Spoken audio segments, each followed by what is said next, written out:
Hi, this is the video to go with the musing that I'm calling Snapping in Temper.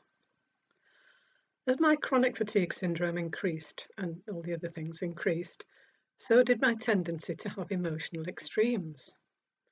One of which was bursting into panicky tears at many not really upsetting news or discussions. The other was expressed more outwardly and publicly.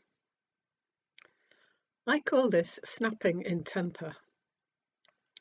When I was out walking my dog, I would get suddenly angry with people who didn't show consideration towards the landowner or other walkers.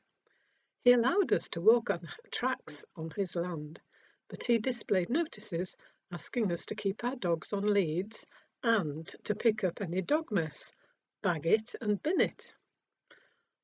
While I was ill, I would snap at those transgressors, snap in temper, often shouting and not in full control of what I said. I was stuck in fight mode. Afterwards, I would go into flight mode and get us both, dog and not very humane human, home as fast as I could manage. Tears would flow, mine, not the dog. I haven't done the above for a few years now, ever since my recovery from fight, flight and freeze. How did I stop? Using Ashok's toolkit calmed me down completely.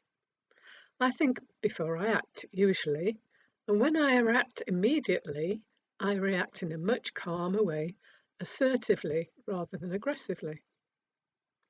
But if I found myself starting to regress back into temper snapping, I would chat with my parts and set up a discussion with my parts. I'd listen to them to try to understand why they were encouraging my aggression. We could discuss the benefits of being assertive rather than aggressive. Using parts work alongside the other Gupta tools would have speeded up my process of leaving fight, flight and freeze behind me.